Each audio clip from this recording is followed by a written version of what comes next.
Then the Lord said to Moses, "Go to Pharaoh, for I have hardened his heart and the hearts of his officials so that I may perform these signs of mine among them, that you may tell your children and grandchildren how I dealt harshly with the Egyptians and how I performed my signs among them, and that you may know that I am the Lord." So Moses and Aaron went to Pharaoh and said to him, "This is what the Lord, the God of the Hebrews, says. How long will you refuse to humble yourself before me? Let my people go, so that they may worship me. If you refuse to let them go, I will bring locusts into your country tomorrow. They will cover the face of the ground so that it cannot be seen. They will devour what little you have left after the hail, including every tree that is growing in your fields. They will fill your houses and those of all your officials and all the Egyptians, something neither your parents nor your ancestors have ever seen from the day they settled in this land until now." Then Moses turned and left Pharaoh. Pharaoh's officials said to him, "How long will this man be a snare to us? Let the people go, so that they may worship the Lord their God. Do you not yet realize that Egypt is ruined?" Then Moses and Aaron were brought back to Pharaoh. "Go, worship the Lord your God," he said, "but tell me who will be going."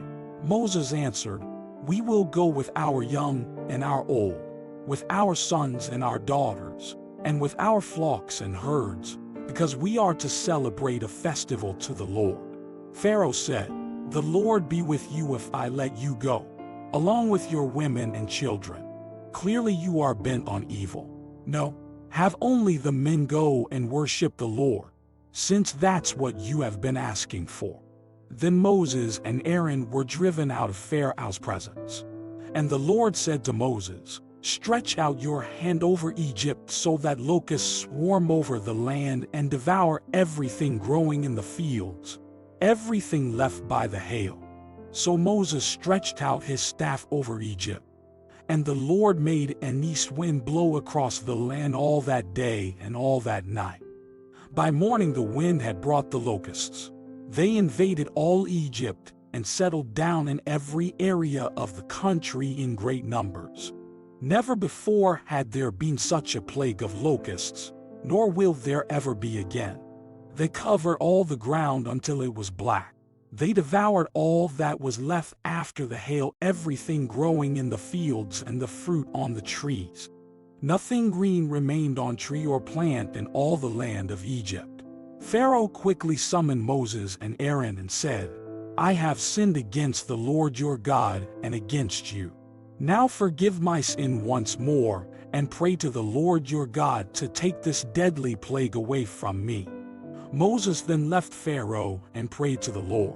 And the Lord changed the wind to a very strong west wind, which caught up the locusts and carried them into the Red Sea. Not a locust was left anywhere in Egypt. But the Lord hardened Pharaoh's heart, and he would not let the Israelites go.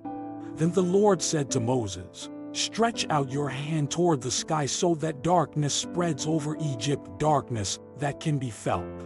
So Moses stretched out his hand toward the sky, and total darkness covered all Egypt for 3 days. No one could see anyone else or move about for 3 days. Yet all the Israelites had light in the places where they lived. Then Pharaoh summoned Moses and said, "Go, worship the Lord. Even your women and children may go with you. Only leave your flocks and herds behind." But Moses said, "You must allow us to have sacrifices and burnt offerings to present to the Lord our God. Our livestock too must go with us. Not a hoof is to be left behind. We have to use some of them in worshiping the Lord our God. And until we get there, we will not know what we are to use to worship the Lord." But the Lord hardened Pharaoh's heart, and he was not willing to let them go. Pharaoh said to Moses, "Get out of my sight. Make sure you do not appear before me again. The day you see my face you will die." "Just as you say," Moses replied. "I'll never appear before you again."